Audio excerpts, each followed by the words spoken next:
Every time I try and preamble what the next session is going to be about, I feel that I'm caught in hyperbole. But Europe and what has been happening in Europe over the last few years is certainly something that, pretty much like the Arab Spring, has cascading effects across the world. This year, the European Commission won, the European Union won the Nobel Prize, but it is also in an extremely vulnerable state where it could fall apart. What does its economic crisis mean? What does its political vulnerability mean? If it falls apart, what will it mean for the world? To discuss that is an extremely eminent European economist, Nicolas Veron, James Crabtree, a journalist with the Financial Times, and Vikram Chandra, a senior editor and anchor with NDTV. Please welcome them on stage.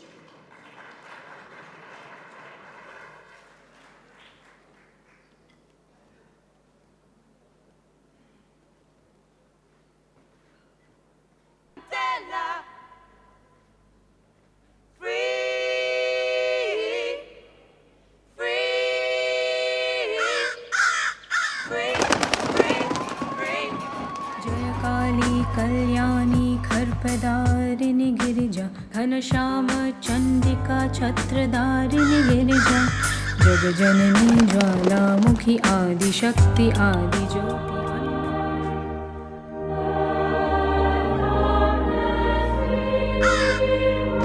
I was hungry and you gave me to eat. Hungry not only for bread, hungry for love.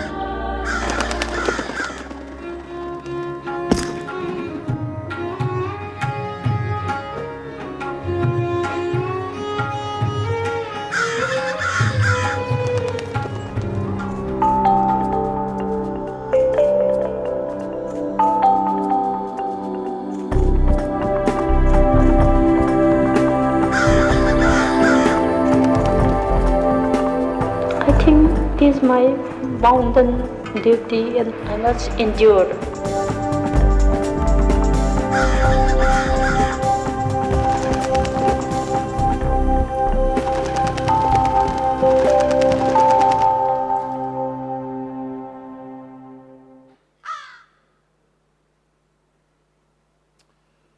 Well, welcome and thanks for joining us for this. For the last year or so, the discourse in India has been so focused on the question of corruption that there's been very little time to look outside, look beyond India, look what's happening in places like Europe. We do have the challenge in this panel to turn the attention from corruption to the really tectonic changes that are happening elsewhere in the world. So let me start straight by diving into it. Is Europe going to survive? Europe means a number of things. There's the European economy, and will Europe prosper? It's a very wealthy part of the world.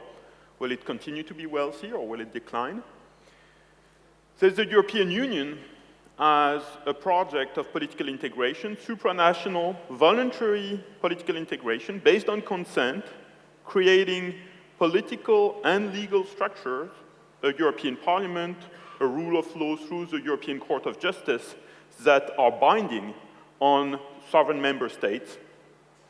And then there is a Eurozone, which is a more advanced economic and monetary union with a single currency, which started 13 years ago and which is currently in the midst of intense pressure. I'll answer your question. I think the Eurozone will survive, but we cannot be sure because we're at a time of very high uncertainty. Things are happening in Europe which, frankly, were not predicted and arguably could not have been predicted in terms of the sheer political volatility that we're seeing in the past few months as a result of the crisis. And I think it's going to be a tough time for Europeans. They will have to change a number of the ways they think about themselves and they think about what they are entitled to. In a way, Europe has been on top of the world for, say, 300 years.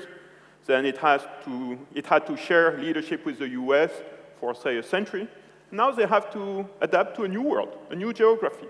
So I think it's going to be tough. I'm optimistic that this can be overcome relatively successfully. There's a price that will be paid for the inaction of the past few years and probably the lack of sufficient action of the next few years.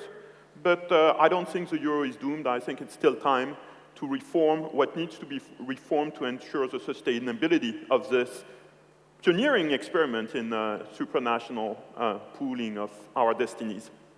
Right. James, when you look at this from the outside and, sitting in India looking at Europe, it seems to have been a bit of a roller coaster ride. You read 1 week, all right, that's it, Europe's packed up, they can't save this.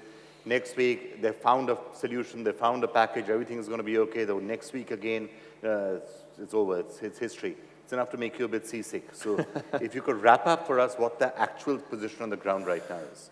Well, I mean, I think people in India are fortunate in one sense, because at least when your country, which is a continent, is screwed up, you can blame corruption, whereas the Europeans can't do that. Our economy is relatively uncorrupt, and yet it's still a complete mess. I mean, so where are we? In the short term, things in Europe have got slightly better. The crisis has abated a little over the last couple of months. That's partly because Germany has decided that it would be too expensive to let Greece leave. Angela Merkel went to Greece in a sort of symbolic gesture.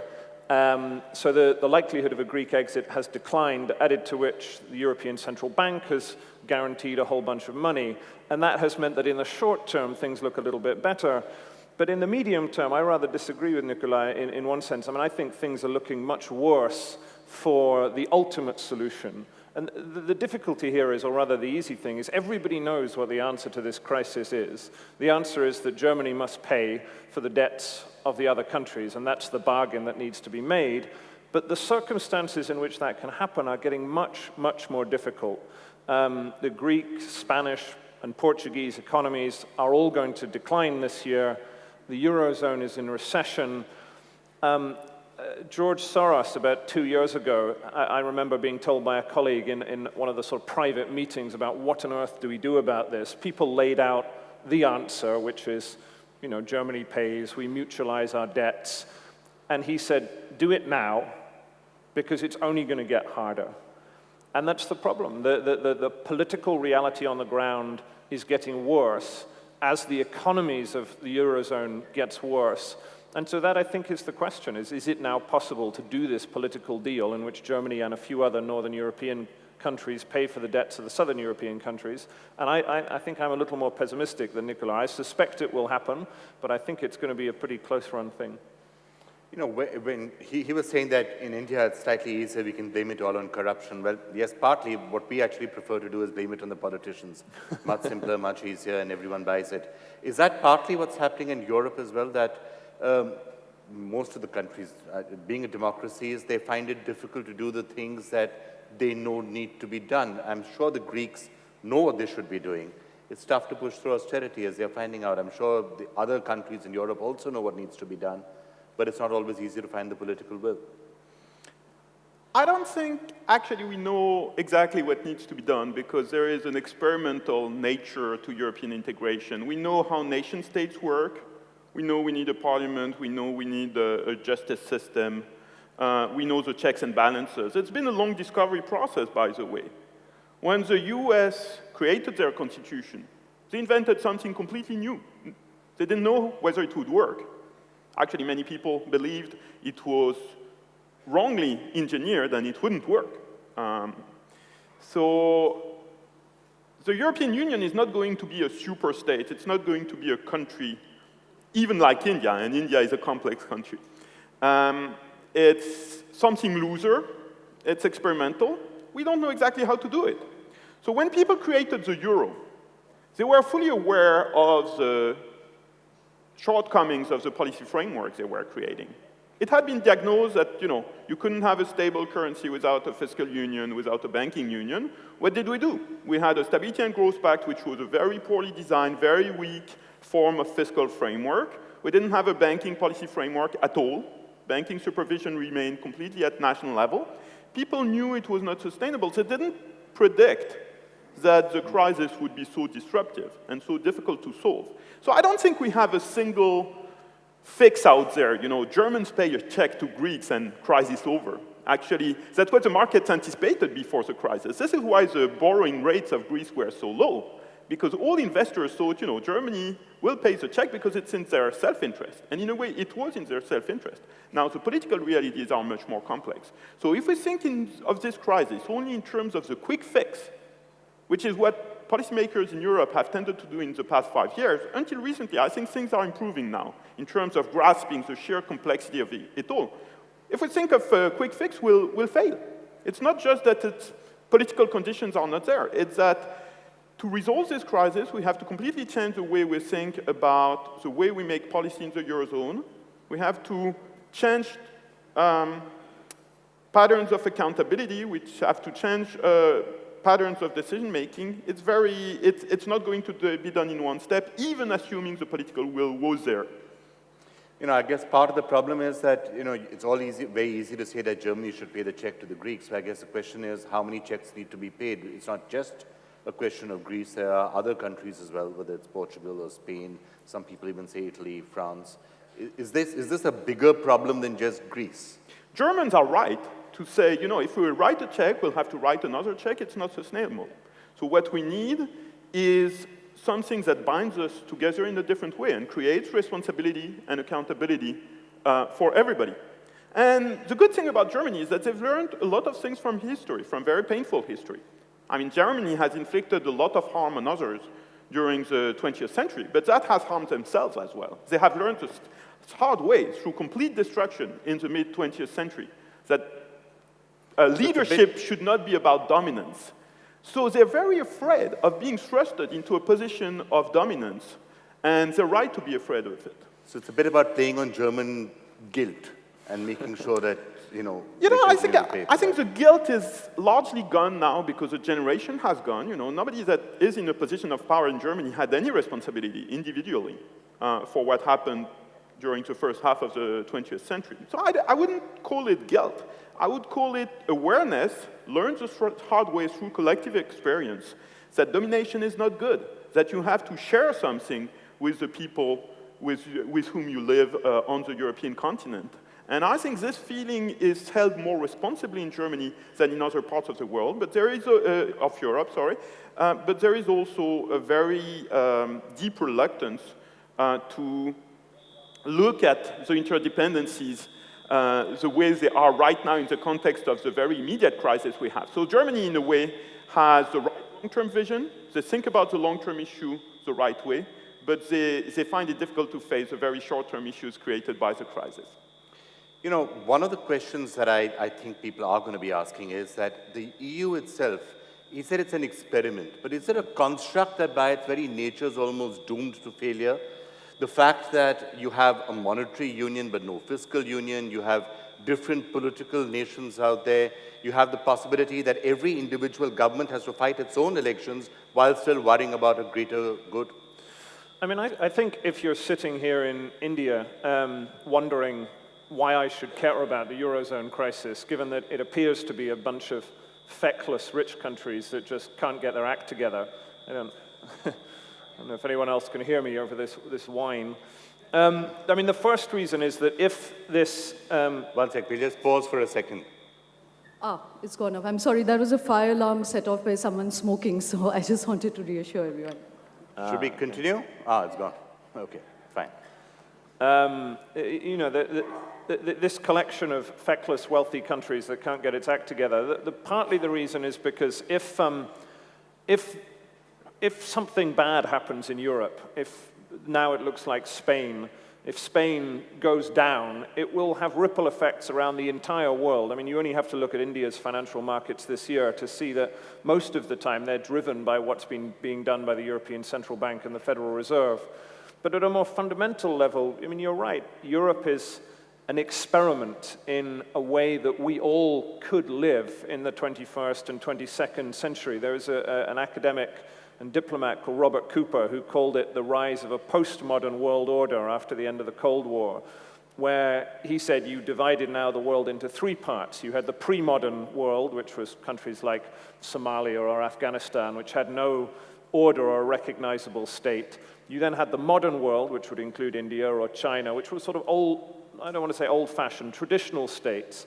And then you had Europe and other international institutions, which were a radical departure from anything that we'd almost ever seen in human history, where states allowed each other to interfere in their own affairs. Famously in Europe, the curvature of bananas, the length of cucumbers, the sort of type of sausages and beer that you can sell is no longer something that is purely a national issue, but which had allowed, the European continent that had been riven by war for centuries to exist peacefully for 60 years, and will, I think, continue to do so. Now, if this experiment fails, given the challenges that every other country faces in the 21st century, given the global public goods which need to be provided, if this experiment fails, I think it paints a pretty bleak picture for the centuries to come and the type of competition that you're going to see between countries. Only look at what's now happening between Japan and China, for instance. So I think everybody in Asia, in the developing world, has a stake in seeing whether the Europeans can get their act together, because if we can't, if the French and the British and the Germans can't get their act together, then I think it paints a pretty bleak picture for everybody else. Well, I'll give you another reason why whatever happens in Europe should be of great interest to us in India, because in many ways, the sort of experiments that we are trying here in India are not entirely dissimilar. India is also an extremely diverse, extremely complex country, as many languages, as many religions, as many cleavages. India has also been trying to keep together, and perhaps that's one of the great miracles of the 20th century. To that extent, the challenges that you're seeing in Europe will resonate here in India as well. I think it's a great comparison, because actually when you look at Europe, India, sort of same landmass, India has more people, but not by an order of magnitude. And there is a similar level of diversity. Actually, I would say India is by most measures more diverse than Europe. And the thing is, of course, the institutions are different, partly because of the history of India, and because of what happened at the time of independence. You have institutions of a unitary nation state in these countries that Europe doesn't have. But if you look simply at the diversity, I see it as a source of hope for Europe, because it shows that the cultural or historical or linguistic or economic diversity of Europe is not per se an obstacle to finding a much more stable form of political organization. We're not at that point yet, clearly, but I think it's feasible.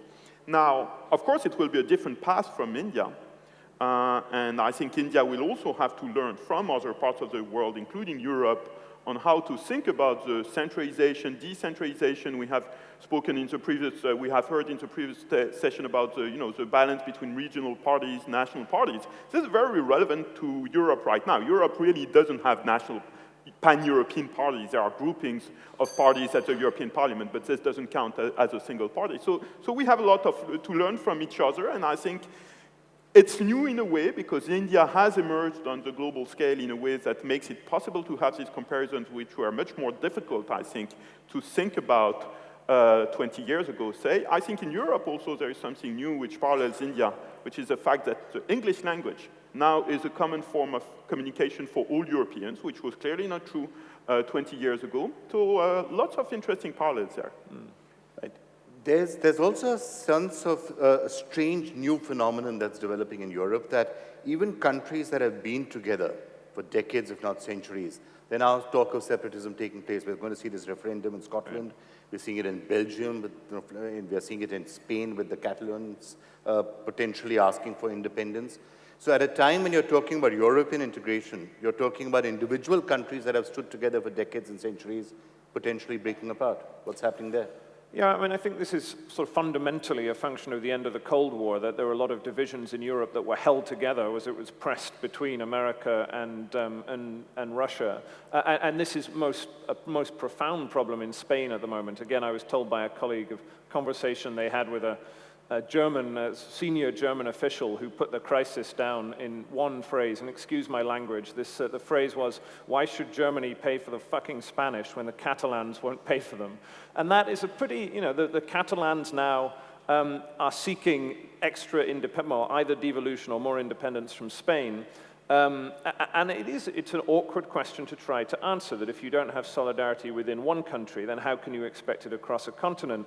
And I think this whole crisis has shown that that maybe the architects of the European ideal were too quick to assume that national identities could be transcended. And you even see this in the explanations for the crisis, where they're all national stereotypes. The Northern Europeans tend to see this as a crisis based in feckless Southern Europeans who don't want to work and are all sort of cheating the welfare state. The Southern Europeans tend to think this is a crisis that's born of tight-fisted Northern Europeans. Sometimes the French and the English come together to blame the Germans. Sometimes the German and the French get together to blame Anglo-Saxon capitalism. So within all of that, you've got the strength of these national identities, even if some of them are splintering from below, sort of is at the root of why this crisis is so difficult to solve. All right, I think the bell has gone, but I am going to just perhaps get a one-word answer from you. 5 years from now, does the euro survive, yes or no? I think so. It's not to be taken for granted because a number of decisions have to be made for this to be the case, but it's not too late. I think so, you said. Okay. Yes, I think it will. It will survive? Yeah. All right, thank you both so much for joining us.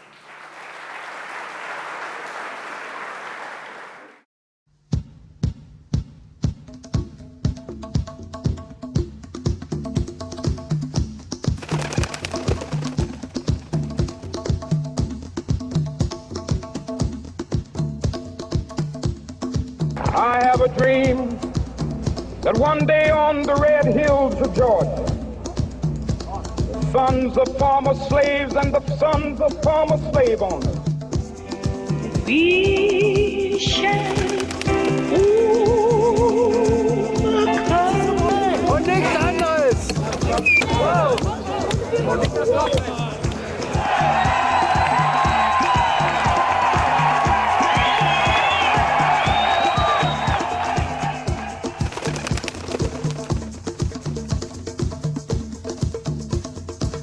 मैंने कोई फौज नहीं बनाई, मैंने कोई बंदूक इस्तेमाल नहीं की, मेरा हथियार था